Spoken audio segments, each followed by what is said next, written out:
Weekend news ಚಾನಲ್ಗೆ ಸ್ವಾಗತ. ನಾನು ವರುಣ್ ಕಲ್ಲೋಳಿ.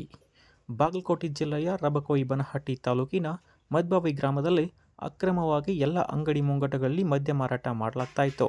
ಇದನ್ನು ಕಡಿವಾಣ ಹಾಕಲು ಊರಿನ ಮಹಿಳೆಯರು ಮತ್ತು ಗ್ರಾಮಸ್ಥರು ಸೇರಿ ಅರ್ಜುನ್ ಹಲಿಗೌಡರ ನಾಯಕತ್ವದಲ್ಲಿ ಹೋರಾಟ ಮಾಡಲಾಯಿತು.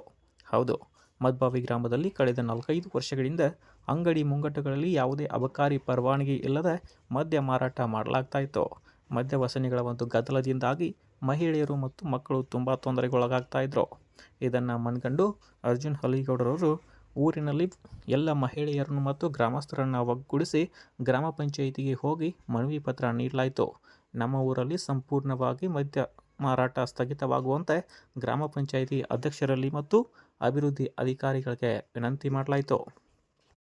ಅಕ್ರಮವಾಗಿ ಮಾರಾಟ ಮಾಡ್ತಾ ಇದ್ದ ಮದ್ಯ ನಿಲ್ಲದೆ ಹೋದರೆ ಗ್ರಾಮ ಪಂಚಾಯಿತಿಯ ಮುಂದೆ ಉಪವಾಸ ಸತ್ಯಾಗ್ರಹ ಮಾಡಿ ಉಗ್ರ ಹೋರಾಟ ಮಾಡುವುದಾಗಿ ಅರ್ಜುನ್ ಹಲಿಗೌಡರು ಅಧಿಕಾರಿಗಳಿಗೆ ಮನವರಿಕೆ ಮಾಡಿದರು. ಮತ್ತು ಮದ್ಬಾವಿ ಗ್ರಾಮದ ಮದ್ಯ ಮಾರಾಟ ಮಾಡುತ್ತಿರುವವರನ್ನು ಒಗ್ಗೂಡಿಸಿ ಇನ್ನು ಮುಂದೆ ಯಾರೂ ಕೂಡ ಮದ್ಯ ಮಾರಾಟ ಮಾಡಬಾರ್ದೆಂದು ತಿಳಿ ಹೇಳಲಾಯಿತು. ಇಷ್ಟೆಲ್ಲಕ್ಕೂ ಮೀರಿ ಯಾರಾದರೂ ಮದ್ಯ ಮಾರಾಟ ಮಾಡಿದ್ದೇ ಆದರೆ ಅಂಗಡಿಗೆ ಬೆಂಕಿ ಹಚ್ಚುವುದಾಗಿ ಮಹಿಳೆಯರು ಆಕ್ರೋಶ ವ್ಯಕ್ತಪಡಿಸಿದರು. ಆಗ ಮಹಿಳೆಯರ ಮಾತನ್ನು ಆಲಿಸಿದಂತಹ ಅರ್ಜುನ್ ಹಲಿಗೌಡರವರು ಯಾರೂ ಕೂಡ ಕಾನೂನನ್ನು ಕೈಗೆ ತೆಗೆದುಕೊಳ್ಬಾರ್ದು ಅಂತ ಮಹಿಳೆಯರಿಗೆ ತಿಳುವಳಿಕೆ ಹೇಳಿದರು.